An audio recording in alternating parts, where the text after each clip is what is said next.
আল্লামা মামুনুল হক, যিনি রাসূলুল্লাহ সাল্লাল্লাহু আলাইহি সাল্লামের মৌন সম্মতির ভিত্তিতে বর্তমানে বাংলাদেশে শাইখুল হাদিস হিসেবে অবতীর্ণ হয়েছেন, তার এই ক্লিপটা একটু দেখেন। শেখ হাসিনা বড় নেতা না আমি বড় নেতা?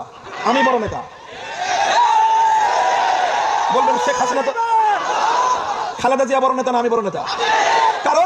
কারণ আমি খালেদা জিয়া এবং শেখ হাসিনার চেয়ে কোরআন হাদিস বেশি পড়াশোনা করেছি। আর কোনো কারণ না, আমি তাদের চেয়ে নিজেকে উত্তম বলে দাবি করতেছি না, কথা বুঝেন? আমি বলি না আমি উত্তম। তো এখানে দেখলেন আমাদের শ্রদ্ধেয় মামুনুল হক সাহেব বলতেছেন, উনি আর কি যারা অডিয়েন্স আছেন তাদেরকে জিজ্ঞাসা করতেছেন যে শেখ হাসিনা বড় নেতা না খালেদা জিয়া বড় নেতা, এবং অ্যান্সার উনি নিজেই দিয়ে দিতেছেন যে উনি বড় নেতা, কারণ ওনার কাছে আছে কোরআন হাদিসের জ্ঞান।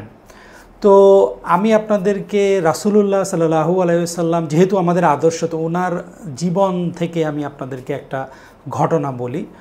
আবু যার গিফারি রাদিয়াল্লাহু তাআলা আনহু, উনি একজন সাহাবী ছিলেন এবং উনি সেই মুষ্টিমেয় ধরেন 4-5 জন সাহাবীর একজন, যারা গর্ব করে দাবি করতে পারতেন যে রাসূলুল্লাহ সাল্লাল্লাহু আলাইহি ওয়াসাল্লাম আমার বন্ধু। দেখেন রাসূলুল্লাহ সাল্লাল্লাহু আলাইহি ওয়াসাল্লামের প্রায় 2 লাখের মতো সাহাবা ছিল, তার মধ্যে নিজেকে রাসূলুল্লাহ সাল্লাল্লাহু আলাইহি ওয়াসাল্লামের বন্ধু দাবি করা এরকম সাহাবার সংখ্যা কিন্তু খুব বেশি না। তো সেই রকম একজন সাহাবী ছিলেন আবু যার গিফারি রাদিয়াল্লাহু তাআলা আনহু। তো উনি গিফার অঞ্চল থেকে আসছিলেন, যেখানে 400-500 জন লোক ছিল, এবং ওই গিফার অঞ্চলের যে লোকদের প্রধান জীবিকাই ছিল ডাকাতি করা আর কি, হাইওয়েতে তারা ডাকাতি করতো, এটাই তাদের মেইন পেশা ছিল। তো ইসলাম কবুল করার পরে অনেক বছর পরে রাসূলুল্লাহ সাল্লাল্লাহু আলাইহি ওয়াসাল্লামের সান্নিধ্যে থেকে কোরআন হাদিস শিখার পরে হঠাৎ করে আবু যার আর গিফারি রাদিয়াল্লাহু তাআলা আনহু একটা শখ হয় আর কি, যেটা উনি রাসূলুল্লাহ সাল্লাল্লাহু আলাইহি ওয়াসাল্লামের কাছে ব্যক্ত করেন যে ইয়া রাসূলুল্লাহ, আপনি আমাকে যে আমার যে অঞ্চল আছে গিফার, সেই অঞ্চলের নেতা বানায় দেন আর কি। উনি রাসূলুল্লাহ সাল্লাল্লাহু আলাইহি ওয়াসাল্লামের কাছে রিকোয়েস্ট করেন।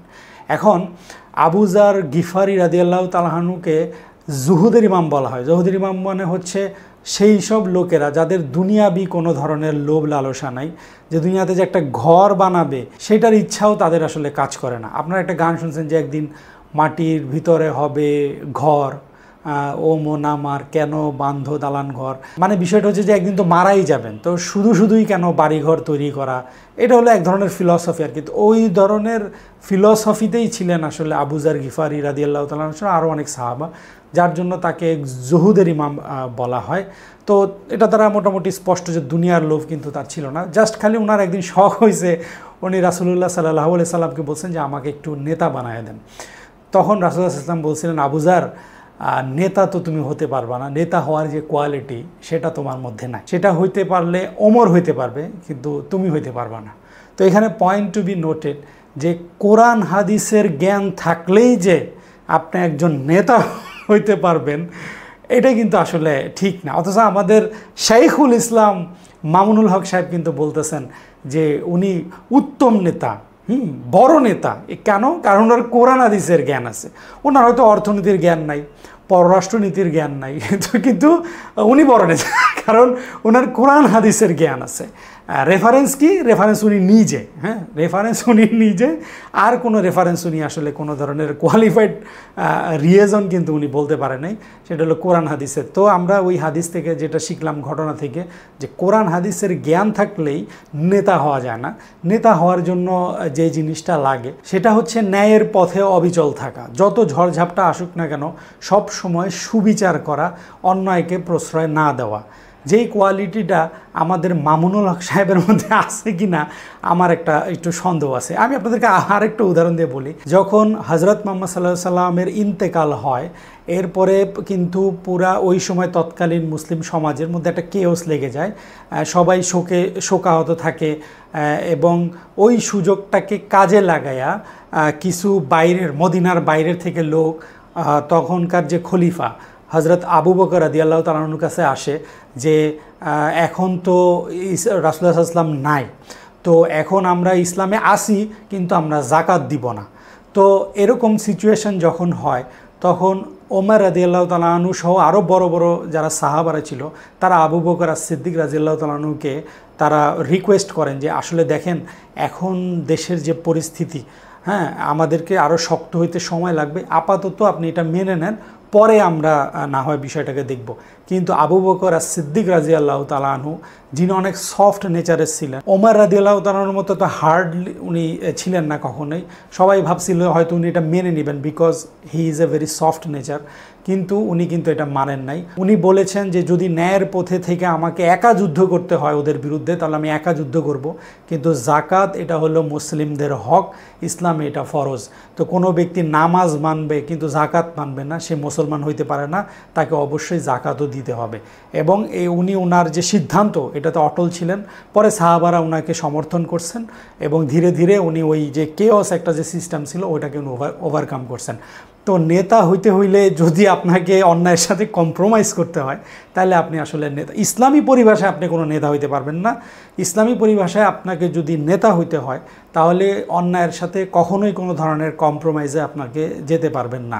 একটা লোক একটা সার্টেন টাইম পয়েন্টে আপনি স্টেজে উঠে বলবেন যে হলো সুদখোর, জাহান্নামী, আল্লাহর শত্রু, আবার যখন একটা সিচুয়েশনটা একটু চেঞ্জ হয়ে যাবে তখন আবার তার ভূয়সী প্রশংসা করবেন, না তাকে কিছুই বলবেন না, এটা জানা সত্ত্বেও যে সে আল্লাহর শত্রু।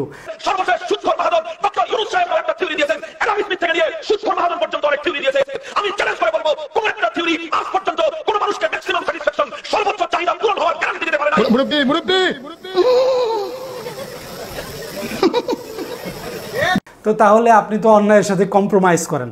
তো ভালো নেতা বা যোগ্য নেতা বা বড় নেতার ক্যাটাগরিতে ইসলামী পরিভাষাতে আপনি আসেন না। যখনই আপনি আপনার নিজস্ব যে লোভ বা লালসা, এমপি হওয়ার বা হওয়ার, এটাকে চরিতার্থ করার জন্য অন্যায়ের সাথে আপনি যখন কম্প্রোমাইজ করা শুরু করবেন, তখন থেকে ইসলামী দৃষ্টিকোণ থেকে আপনি নেতা আসলে আর নাই, তখন আপনি নেতা থেকে খারিজ হয়ে গেছেন।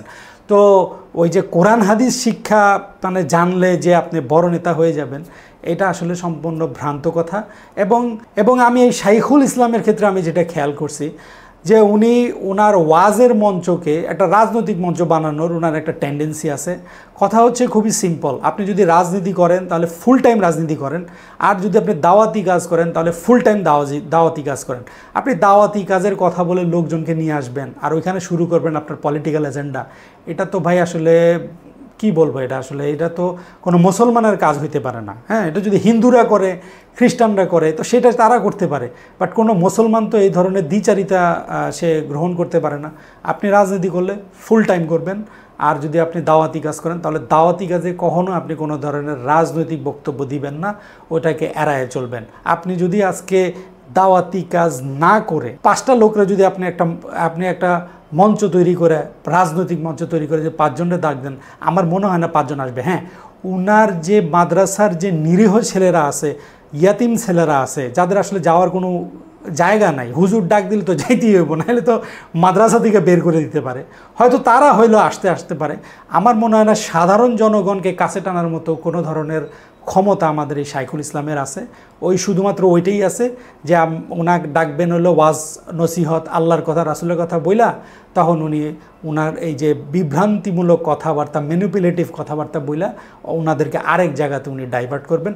তো আপনি পলিটিক্স করলে করেন, এতে কোনো সমস্যা নেই। পলিটিক্স করা বাংলাদেশে সবার অধিকার আছে পলিটিক্স করার মতো, বাট আপনি ইসলামের নাম ভাঙায় কখনো পলিটিক্স করেন না।